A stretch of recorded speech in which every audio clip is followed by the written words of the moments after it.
저희가요 에베소서, 빌립보서, 골로새서는 바울이 감옥에 있어요. 현재 바울의 상황이 뭐냐면 감옥에 있어요. 감옥에 있으니까 가보지는 못하고 답답하고, 그러니까 자기가 세운 교회들이 지금 어떻다. 아까 우리 집사님 얘기한 것처럼 율법주의가 판치고 있다 라고 하는 것을 듣고 나니까 너무 괴로운 거예요. 그래서 어떻게 해요? 자기의 사람들을 보내고 편지를 그 사람들에게 보내서 그 사람들을 통해 이게 아니다. 계속 어떤 얘기를 하느냐? 복음이 어떤 거냐? 과연 복음이 뭐냐? 복음이 뭐냐? 율법주의냐? 아니다 말이에요. 지금 이 시대에도 교회는 많아요. 교회도 많고 사람도 많아요. 그런데 뭐가 판치고 있냐? 동일하게 율법주의가 판치고 있는 거예요. 왜요? 순복음은 어떻게 돼 있어요? 목사님 말 안 들으면 저주를 받아가지고 축복을 못 받는다. 이런 그 이상한 매임에 빠져서 목사님 시키면 무조건 해야 되는 거예요. 마음에 안 들어도. 왜? 말 안 들으면 저주를 받아서 이 땅에서 축복을 못 받으니까. 그게 뭐예요? 이 땅에서 축복을 누리려고 하는. 그게 뭐예요? 축복을 안 받은 자고 이미 받은 축복이 뭔지를, 진짜 복음의 요소가 뭔지를 알지 못하는 것이다 라고 하는 그 증거들을 계속 보여주고 있어요. 그러면 이 빌립보서나 에베소서나 골로새서가 지금 우리에게 당시에만 얘기하고자 하는 게 아니라 이 시대에 있는 우리에게도 동일하게 얘기하고 있는 거예요. 그러면 뭘 얘기하려고 하냐? 바울이 지금 빌립보, 에베소, 골로새 하고자 하는 얘기는 다른 게 아니에요. 첫 번째, 복음에 합당하게 생활해라 라고 합니다. 다른 거 아니에요. 다른 대단한 걸 하려고 하는 게 아니에요. 내가 지금 매여 있다. 계속 하는 말이 뭐냐면 나 감옥에 있다. 1장 앞에 계속 하는 말이 뭐냐면 내가 감옥에 있어도 너희들을 위해서 기도하는데, 내가 감옥 속에서 너희들을 위해서 기도하는데 너희가 뭐 하기를 소망하냐? 내가 매여 있는 것 외에는 나를 닮기를 소망하는, 그게 뭐냐? 예수 그리스도 그분의 복음이 너희들의 삶을 주장하고 그 중심으로 살아가기를 소망한다. 이 얘기를 하려고 하는 거예요. 그러면 복음이 증거되려면 어떻게 해야 되느냐? 복음에 합당한 삶이 필요하다라고 얘기합니다. 복음에 합당한 삶이 뭘까요, 대체?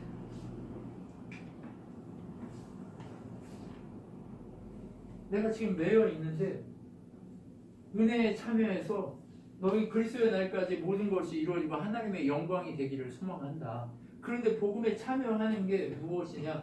바로 그리스도가 전파되게 하는 그것이 바로 복음에 참여합니다. 우리들의 삶이 드러내야 될 게 무엇이냐? 오직 예수 그리스도 그분을 드러내는 삶이다. 자, 오직 예수 그리스도를 드러내는 삶이 뭘까요? 사람들이 나보면 예수가 보여야 된다. 이 얘기가 뭘까요? 우리가 말씀을 한번 본질에서 돌아가 봅시다. 말씀을 왜 보죠? 하나님 말씀. 네, 하나님의 계시예요. 하나님의 뜻이 담겨 있어요. 그 하나님의 뜻이 담겨 있고 그 뜻이 내 삶에 어떻게 적용이 되어야 하느냐? 이것을 확인하고 그 뜻대로 살아가는 것. 그 뜻은 뭐예요? 오직 예수 그리스도 그분을 통해서만 구원에 이르게 된다. 그 하나님의 구속사가 창세기부터 계시록까지 이렇게 돼서 결국 그분이 지금 이 하나님 나라를 살고 있는 우리가 그리스도의 삶을 살아가는 것이다 하는 거예요. 그러면 하나님 통치받는 것, 그것이 그리스도의 삶이거든요. 복음에 합당한 삶이고 그리스도가 증거된 삶이거든요. 그럼 하나님 통치는 뭐냐는 거죠? 감옥에 갇혀서 하나님 통치받아요. 지금 감옥에 있는데 하나님 통치 어떻게 받을까? 감옥에서 할 수 있는 일이 뭐예요? 편지할 수 없고 기도할 수. 기도하고 말씀 보고 그리고 뭐 해요? 복음을 전해요. 감옥에서. 이 사람이요 희한한 감옥에 들어가 있어요. 어떤 감옥이냐면 이 사람이 로마 시민이잖아요. 그러니까 함부로 재판 없이 가둘 수조차 없는 거예요. 그래서 바울이 그 로마에 새 집을 얻어요. 집을 얻어요. 그리고 그 집에다가 감금시켜요. 누구를? 밖에 군인이 그 집을 지키고 있어요. 그러면 시민이기 때문에 바울의 친구들이 왔다 갔다 하는 거를 막을 수 없어요. 그러니까 뭐 하고 있는 거예요? 매여 있음에도 불구하고 기도하고 복음에 증거하고 복음의 메시지를 증거하면서 그렇게 살아가는 거예요. 왜요? 자기의 삶의 이유와 목적이 뭐기 때문에? 말씀 좀. 네, 복음 전하는 것이 바로 예수 그리스도 그분을 나타내기 때문에. 여러분 우리가 상황과 환경은 다 달라요. 그렇죠? 그런데 우리는 뭐 해야 돼요? 에베소에 보면 내가 복음을 부끄러워하지 않냐고 이렇게 얘기하잖아요. 그것처럼 우리는 그리스도가 존귀하게 되게 하려고 살고 있다는 것이 분명하다. 손해 볼 수 있어요. 어려울 수 있어요. 힘들 수 있어요. 피곤할 수 있어요. 그리스도를 전하려고 하니까 기관에서 그리스도를 전하려고 하니까 다른 사람보다 더 열심히 해야 되고 더 힘겨워야 되고 더 피곤할 수 있어요. 내가 그 기관의 주인도 아닌데 주인같이 살아야 한다니까요. 뭐라고 얘기했어요? 야, 주인이 보는 보여주려고만 일하는 사람이 아니라 하나님이 지금 그 자리에서 보고 있다고 하는 것처럼 일해라. 그게 바로 뭐예요? 그리스도를 존귀하게 보이게 하는 거예요. 그럼 여러분의 삶의 모든 순간에 복음의 증거되는 삶은 무엇이냐? 바로 내가 주인인 것처럼 사는 거예요. 여러분 인생을 살면서 주인 아닌 것처럼 사는 게 많아요. 나는 그냥 한 달 지나면 월급 받는데 뭐 이렇게 생각하고 산다면 이건 주인이 아니에요. 자기 인생임에도 불구하고 그냥 누군가에게 조종당하는 매여있는 그런 존재에 불과한 거예요. 그런데 하나님은 그런 존재로 우리를 살지 말라는 거예요. 그럼 어떻게 살으라고요?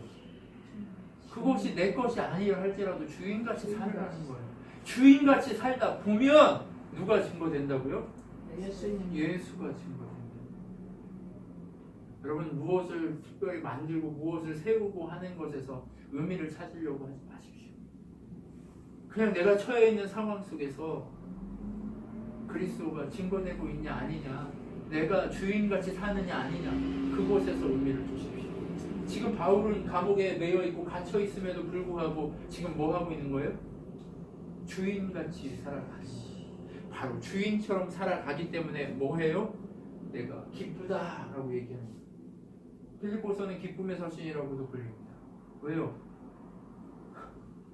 기쁘고 기쁘도다라고 계속 얘기해요. 감옥에 갇혀있는데 기쁠 게 뭐 있어요? 지가 움직이고 싶은데 움직이지도 못해요. 그런데 뭐 기쁠 게 뭐 있냐고요? 그런데도 그리스도가 증거되고 있기 때문에 기쁘다는 거예요. 막 주님을 전하러 돌아다녀서 기쁜 거예요? 물론 그것도 있을 수 있지만 그게 아니라는 거예요. 그래서 삶에서 자기가 주님을 주인으로 모시고 진짜 주인답게 살기 때문에 주인의 모습이 드러나서 기쁘다는 거예요. 여러분 만나는 사람이 누구예요? 여러분 곁에 있는 사람이 누구예요? 그들이 여러분을 바라볼 때 진짜 주인같이 살고 주님의 모습이 보인다라고 그런 얘기가 들립니까? 그럼 우리 그거 애써야 돼요. 그걸 위해 애써야 돼요. 여러분의 가장 가까운 가족들이 그걸 느낄 수 있게 애써야 돼요. 힘든 거 알아요. 저도 힘들어요. 어렵습니다. 왜 나한테 그래? 이러고 싶어요. 그런데 어떻게 해야 돼요? 몸부림쳐야지. 예수. 그렇게 주님 닮아가는 거예요. 그렇게 주님 닮아가다 보면 우리가 그분의 모습 속에서 누가 보여요? 예수 그리스도 그분이 보이기 시작한 거예요. 바울이 처음부터 예수가 보이는 인간이었나요? 아니요. 예수를 전하는 자들 잡아 죽이던 자예요. 율법주의의 대마왕이었어요. 그런데 그가 율법주의를 버릴 수밖에 없었던 건 뭐냐? 살아계신 주님과의 만남이 그를 그렇게 만들었고, 주님과 걸어가는 이 길이 고통이고 고난이고 어려움이고 아픔이었지만 그것이 기쁨이라는 거죠. 그것이 삶의 진짜 기쁨이라는 거예요. 여러분 아무 문제 없이 모든 게 평탄해. 다 잘 돼. 뭐 투자하면 100배로 이렇게 뻥뻥뻥 터져. 그럼 그걸로 잘 될까요? 아니요. 자기가 나오지요. 그때부터. 그리스도가 나오지 않아요. 여러분 우리의 삶이 축복인 거예요. 그래서 이 삶이 그래서 감사고 그래서 감격인 거예요. 그게 아니면 우리는요 어떻게 해요? 살 수조차 없어요. 그래서 우리에게 필요한 건 뭐냐? 고난도 달게 받으라고 얘기하고 있는 거예요. 내가 은혜에 참여했잖아. 이미 하나님 나라 우리가 소유했잖아요. 예수 모를 때하고 예수 알 때하고 삶에 뭐 달라진 건 없지만 그분의 통치가 우리의 마음을, 우리의 생각을 주장하고 있잖아요. 그러니까 뭐 하라고요? 고난도 달게 받으면서 그 고난 속에서 누구를 보여줄 때? 예수를 보여주는 삶이 드러나기 시작할 때 진짜 주변이 달라지고 생명이 일어나는, 사건이 일어나는 거예요. 여러분 많은 사람이 들어와서 여기서 복적복적하면 좋죠. 네. 바라죠. 그런데 지금 그 사람이 들어오기 이전에 누가? 우리가 더 뭐 해야 돼요? 주를 닮아오고 주를 보여주는 사람으로 바뀌어져야 돼요. 근데 주를 보여주려면 어떻게 해야 되냐? 뭐라고 해야 돼요? 겸손해야 돼요. 겸손. 다른 것을 얘기하지 않아요. 주의 복음이 그렇게 증거되고 주님 안에서 그렇게 고난도 받아야 되는데 어떻게 해야 되냐? 겸손하래요. 누구의 겸손으로 겸손하래요? 예수의 겸손으로 겸손하래요. 그는 근본 하나님의 본체시나 하나님과 동등됨으로 여기지 아니하시고 종의 형체를 가지사 이 땅에 오셔서 우리를 위해 죽으시니 하나님의 그의 이름을 높여 세상 모든 이름보다 뛰어나게 하셨다라고 빌립보에 계속 얘기하는 거예요. 뭐 하래요? 겸손해지는 거예요. 하나님이 우리에게 말씀하시는 거 다른 거 아니에요. 나보다 남을 낮게 여기는 겸손함이 필요하다는 거예요. 우리 눈에 들어오는, 우리 다 똑똑해요. 그래서 우리 눈에 들어오는 그걸로 다 판단하게 돼 있어요. 여러분 우리 눈이 얼마나 빨라요. 네, 우리 눈이 얼마나 빨라요. 그런데 겸손할 때 기쁨이 충만하게 되는 거예요. 네. 네. 종의 형체를 가지신 그리스도를 주로 시인한 너라면 그렇게 주님을 닮아가라는 얘기를 하는 거예요. 여러분 지금 이 상황에 감옥에 갇힌 상황에 이 얘기가 가당키나 해요? 가당치 않단 말이에요. 그럼에도 내가 고난에 참여해서 기쁨이 충만한 이유가 뭐냐? 종의 형체를 가진 그분을 내가 사모하고 그분을 증거하고 있기 때문에 그렇다는 거예요. 여러분 겸손해지십시오. 그러면 그리스도가 증거되게 돼 있습니다. 그러면 그리스도가 증거되면 어떻게 돼요? 내 기쁨이 더 충만해지기 시작해요. 여러분 한 사람이 바뀌고 살아나는 모습을 보십시오. 그럼 얼마나 행복한 줄 아세요? 조집사님 가르치니까 아시겠죠? 내가 가르쳤는데 애가 변해. 삶의 습관이 변하고 막 변해. 그럼 얼마나 행복하세요? 그렇죠? 그냥 그거 가가지고 애들 가르칠 때 어떠세요? 내가 얘기한 거 막 받아줬고 막 이렇게 변하려고 몸부림치는 애들 보면 얼마나 예뻐요. 여러분 그런 거예요. 여러분 우리가 복음 전하고 우리가 만나는 사람들이 나 때문에 그 복음 앞에 변하기 시작하면 어떤 일이 일어나요? 그리스도를 주로 시인하는 일이 일어나면 기쁨이 충만하다니까요. 네. 그거보다 좋은 게 없어요. 한 사람 바뀌는 것보다 좋은 게 없다니까요. 여러분 그거 아니에요. 한 사람 바뀌면 천국 잔치가 벌어지는 좁은 길이에요. 여러분 이 좁은 길 안에 우리가 주의 복음이 우리를 통해 그렇게 전파되기를 소망하는 거예요. 야 니네 진짜들이잖아. 빌립보 교회 니네 진짜들이잖아. 몇 명 되지도 않는 너희가 율법주의에 빠져가지고 그렇게 헤매고 있으면 되겠냐. 거기에는 답이 없다. 뭐해?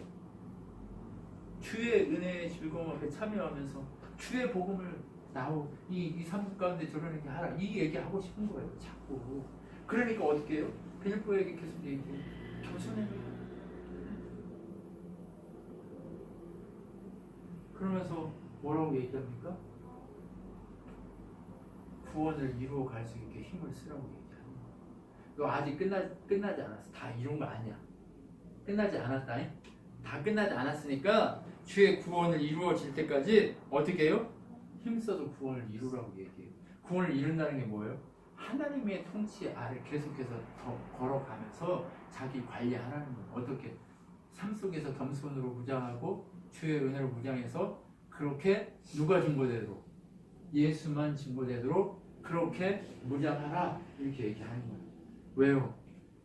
이 사람들이 실패하면 누구도 실패한 거하고 똑같아요? 바울도 실패한 거하고 똑같아요. 여러분이 실패하면 누구도 실패한 거예요? 예수. 예, 저도 실패한 거예요. 예수님 복음이 실패된 거예요. 여러분 그렇기 때문에 여러분은 힘써야 돼요. 우리 한 사람이라도 복음 앞에 실패하는 자, 낙오하는 자 돼서는 안 되는 거예요.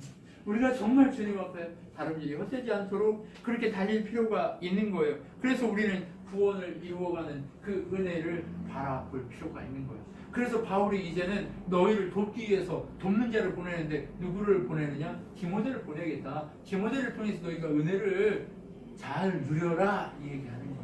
그리고 에바브라 디도라는 사람이 있는데 거기 바울을 도와주러 갔는데 아파가지고 그렇게 힘들어하고 있구나. 죽기 일보 직전이구나 소식을 들은 거예요. 그러면 전화도 안 되고 뭣도 안 되니까 얼마나 답답하겠어요.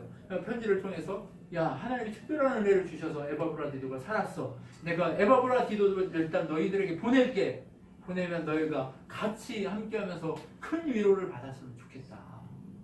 그리스도의 능력이 그렇게 사람을 통해 우리에게 주어졌다라고 하면서 사람을 보냅니다. 어떻게 해요? 돕는 자를 통해서 우리 각 사람들이 정말 하나님의 은혜 가운데 더 큰 은혜로 풍성하게 우리의 믿음을, 우리의 은혜의 이 믿음을 지켜가기를 소망하면서 율법주의나 아니면 죄 아래 빠져서 그렇게 허덕이지 않도록 돕는 자들을 주시겠다라고 얘기하거든요. 그럼 매 주마다 우리가 모여서 이렇게 돕는 손길 가운데 말씀을 듣잖아요. 이 들으면서 우리에게 필요한 것은 뭐예요? 그래. 주님이 우리에게 주시는 것은 이 돕는 자들을 통해서 진짜 우리의 삶이 복음 증거하고 예수 증거하는 그러한 삶으로 바뀌어지기를 소망하는 주님의 마음이 있는 거야 라고 하는 그 사실을 바울이 증거하고 있는 거예요. 그렇게 하면서 복음이 그렇게 전달되어지고 교회가 더 화평하고 평안해지기를 소망하고 있는 겁니다. 여러분 각자 문제가 없는 사람이 어디 있습니까? 집을 각자 뜯어보면 문제 없는 집은 없어요. 그런데 그 뜯어보면 문제없는 그 집 가운데 주님이 찾아가시면 그 문제가 감사로 바뀌고 변화되고 그렇게 핵심이 주님 중심으로 달라지게 돼 있는 거예요. 근데 사람은요, 내가 아무리 바꾸려고 한다고 그 사람이 바뀌던가요? 안 바뀝니다. 내가 그리스도 중심으로 살아갈 때 그 사람이 그것을 보았을 때 바뀌게 돼 있어요. 그러면 문제 있는 사람이 내 곁에 있다. 그 문제는 누가 예수를 안 보여주기 때문이에요? 내가 예수를 안 보여주기 때문이에요. 여러분 우리에게 필요한 것은 바로 이 지점부터 겸손하게 엎드려서 주를 보여줘야 될 자들에게 주를 보여주는 연습을 시작하십시오. 그 연습이 바로 바울이 지금 하고 있는 연습입니다. 감옥에 매인바 되어서도 진짜 복음에 목말라 하고 복음 아니면 죽을 수밖에 없는 그 사람들에게 복음을 증거하는 그 삶, 바로 겸손하게 무장해서 주만 보여주기를 원하는 삶. 나 보여주려고 하는 게 아니에요. 나를 보여주면 그 사람들이 나를 차단합니다. 그런데 주를 보여주기 시작하면 주를 보고 그 앞에 엎드리려고 애쓰는 줄 믿습니다. 여러분 이것이 필요한 점입니다. 그래서 끝으로 바울이 무엇을 얘기하기 시작하냐? 그럼 복음이 그렇게 증거되고 복음 앞에 그렇게 세워지기를 소망한다면 너희가 무엇해야 하느냐? 육체를 신뢰하지 말라고 얘기하는 거예요. 여러분 우리의 잘남, 우리의 뭐요? 학벌, 우리의 돈, 우리의 명예, 우리의 집안, 우리의 뭐 다 의지하지 말라는 게 다 그거 뭐라고요? 배설물, 똥 같은 거예요. 육체를 버리고 육체의 자랑과 이생의 자랑과 안모의 자랑을 다 버리고 오직 누가 증거되기만 소망하게 겸손하라고요? 예수. 여러분 그 겸손만이 우리에게 무엇을 준다? 진짜 기쁨을 준다라고 얘기하고 있습니다. 내가 이렇게 잡힌 바 됐지만 진짜 기쁨은 어디서 오느냐? 바로 온전해지신 예수 그리스도 그분과 함께 걸어가는 그 길에서만 진짜 기쁨이 온다라는 사실을 알고 땅의 일을 생각하지 말고 오직 하늘의 일만을 바라보면서 그렇게 나를 죽이는 겸손함으로 무장할 것을 바울이 요구하고 있는 겁니다. 여러분, 우리는 지금 무엇으로 무장하고 있습니까? 힘겨울 수 있어요. 우리 사는 하루하루가 힘겨울 수 있어요. 그런데 그 힘겨움 속에서 누구를 드러내기 위해서 몸부림치라고요? 예수. 예수 그리스도 그분을 드러내기 위해 몸부림칠 때 그분의 영광이 나를 통해 형제에게 반사돼서 진짜 복음의 역사가 일어나게 됩니다. 그러면 어떤 일이 일어나느냐? 항상 기뻐하는 일이 일어나게 되겠습니다. 항상 기뻐하게 되는데 어떻게 기뻐해요? 그 기쁨을 가지고 있으면 그 기쁨을 다른 사람도 누릴 수 있도록 관용하라는 거예요. 관용이 뭐예요? 그 사람을 넉넉히 이해하고 받아주라는 거예요. 그 사람을 넉넉히 받아주고 이해하라는 이야기가 뭐냐? 하나님이 나를 책임질 거니까 누가 나를 어떻게 하든 염려하지 않는 삶인 거예요. 여러분, 염려하지 마십시오. 그래서 여기서 이게 나오는 거예요. 오직 염려하지 말고 오직 모든 일에 기도와 간구로 너희 구할 것을 하나님께 아뢰라. 그리하면 모든 평강에 그리스도의 평강이 너희 마음과 생각에 가득하게 될 것이다 라고 얘기하는 거예요. 여러분, 얼마나 하나님의 크고 놀라운 생각이 우리를 지키시겠어요. 우리가 그리스도의 복음 아래 그분의 통치 아래 있어 기쁨이 있다면 그 기쁨으로 기쁨 없는 복음이 없으면 기쁨이 없어요. 복음 없는 그 자들에게 온전한 기쁨이 증거되도록 관용하라 라고 얘기하는 거예요. 여러분, 주의 복음이 흘러갈 수 있도록 관용하십시오. 그렇게 받아들여 누리십시오. 날마다 형 이게 일이 천지일 수 있어요.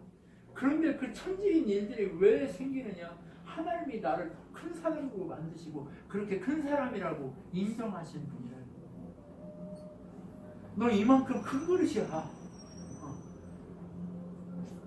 서진아, 넌 이렇게 큰 그릇이야.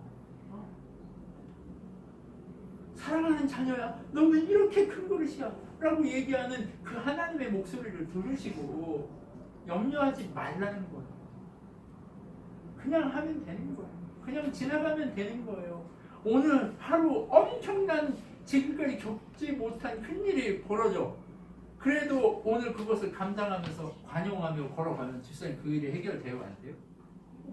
해결되어 있죠. 답답할 수 있어요. 그런데 그게 힘들 수 있어요. 그런데 힘겨우면 짜증도 나고 막 속에서 불도 올라오고 하는데 어떻게 하라고요? 그리스도의 주신 기쁨으로 관용하라는 얘기합니다. 바울이 얼마나 답답하고 속으로 그냥 불이 나겠어요. 감옥에 갇혀가지고 어떻게 하지도 못하는 상황이니까 얼마나 그러겠어요. 그럼에도 불구하고 관용할 때 그 기쁨이 그들에게 증거된다. 그래서 어떻게 하라는 거예요? 그렇게 하면 능력 주시는 자는 내가 모든 걸 할 수 있다고. 그러니까 힘을 내자. 그래서 힘을 내자라고 얘기하는 거예요. 어떤 힘을 내자는 거예요? 내 힘, 내 열심 내자는 거예요? 아니요. 그리스도의 복음의 기쁨의 힘을 예수 그리스도 그분이 증거되고 이렇게 살아나는 역사의 힘을 우리가 내자라고 얘기하고요. 여러분, 그 힘을 열심히 내는 여러분이 되셨으면 좋겠습니다. 하나님은 우리를 그렇게 세우시고 그렇게 만들어 가시는 하나님이신 줄 믿습니다. 우리 같이 기도하겠습니다.